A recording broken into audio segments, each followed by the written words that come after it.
Hi guys, it's super late and I am here to talk to you about Teen Wolf. Um, I have to be a little bit quiet because there are people sleeping. I should probably be sleeping too, but I'm taking some time out from my busy schedule to talk to you guys. But I guess my schedule probably wouldn't be as busy as it is if I hadn't have taken 2 days off to deal with a Teen Wolf premiere. But what can you do, you know? Now I know that I was being a little bit dramatic in the lead up to the premiere and talking about how I might not survive it, but I actually think I handled it pretty well. Well, it didn't die, so, job well done, I think. My favorite part of the episode was Lydia. She was fantastic. I really love Lydia, and I just want awful things to happen to her. And Derek, oh my god, Derek is doing so well, and he painted his door, and then Scott tore it up, and he was trying so hard to keep Scott out of it, and then he couldn't. But it's just like, he's trying to do the right thing. That's the thing about Derek. He tries to do the right thing, and he thinks he's doing the right thing, but he's not. Oh, Derek, you just make terrible choices. Except in your fashion sense, because oh my god, wardrobe department, thank you for those jeans. They were amazing. I was like, I don't know, did you like mold them to his ass? Because that sounds like fun. How do I get that job? If I wish really hard I could come back as a pair of Derek Hale's jeans. I mean, sorry, what? And Callie, I am in love with her. She's fantastic. She's so sexy and she's so bad, and she can be my alpha any day. Don't look at me like that. Lots of people like Derek. I like Derek, so I'm going to talk about it, right? I don't think the whole episode was about it. I don't even think like a significant percentage of the episode was about it, but it's something that I enjoy, and it's something a lot of other people enjoy, so we're gonna talk about it, okay? Okay? Good. Like that time, Derek just like grabbed onto Styles and pulled him back into the room, and then they had a little bit of eye sex. That was nice. That was good. I missed that. I mean, there was the fact that Styles said to Mark something and then winked at Derek, and I went, no freaking way.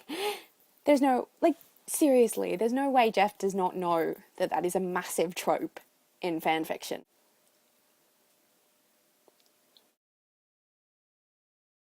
I like Scott in this episode. Scott was good. I like the new Scott. It's nice and it's terrifying because he's doing so well, and he's got his life on track, and he's reading and he's working out and he's getting up before like 7 o'clock in the morning, which is ridiculous. But it's a thing that is happening, and I'm really proud of him and his silly word of a day calendar. It's all going to be taken away from him. And it's going to hurt.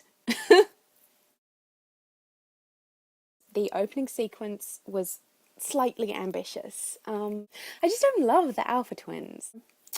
They haven't pulled me in because mainly they're basing them, like, they seem to be purely gimmick at this stage. I like the idea that they kind of morph into this massive dude. It is kind of creepy, but all good villains should be a little bit creepy. And if they're essentially the same dude, how does it complicate things when Danny and Lydia are both dating one of them, and that it's just getting a little bit weird. But then again, kind of fits with all the fix that in which like Danny, Lydia, and Jackson are having like a three-way relationship. That's really what's happening. Oh my god. Another thing I'm less sure about, is the idea that Scott is part of some kind of prophecy-driven hero quest.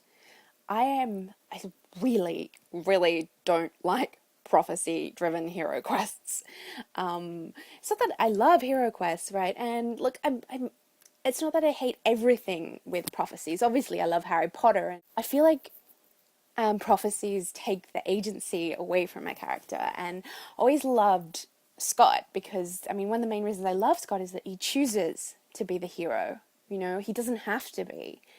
He has this innate need to to help people, and that's like his defining characteristic. And if it all turns out that it was somehow destiny, I just, I feel like that's not fair to Scott. He deserves better than that. He deserves to be the one that chose to be a hero. But then again, Teen Wolf has, has up until now been pretty good with taking like expected tropes of supernatural fiction and turning them on their heads. Not that I'm going to stop watching if it turns out to be a prophecy quest, but I'd just be slightly disappointed. Somebody suggested that Sheriff might actually be in on it already. Like Styles has told him over summer to kind of rebuild their relationship, and he's trying to pretend like he's not in it because Styles has told him that he's not supposed to know, and that's why he keeps asking Melissa and asking Chris questions and things like that, and he keeps looking really suspicious of everything.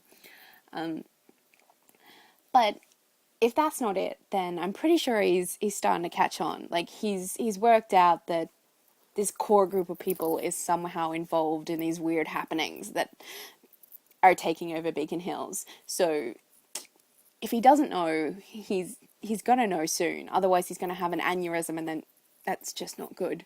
Because if Styles loses his dad, he's gonna lose himself, and I can't watch that. It's nice having comic relief Styles back, comic relief Styles that's gonna try and get laid and have terrible things happen, and just, oh god, this show. At the end of that episode, everyone was kind of relatively everyone was relatively okay. Um, and from a season where the tagline is "This might hurt," that doesn't bode well. Because what that means, kiddies, is that they're building them up to tear them down. You can't break someone who's already broken, so you have to fix them a little before you smash them to pieces. So that's going to be fun. I'm especially excited to see Scott fall apart because he seems to have, taken the self-improvement bandwagon to a whole new level. Also, the denial that's happening there, where he thinks that this year's going to be different. Just that he thinks that this year's going to be different, and it's clearly not going to be. And Scott needs to learn to deal with the fact that his life kind of sucks. And I think he can deal with it. I think he's going to be okay. I think if anyone is going to be okay in the show, it's going to be Scott.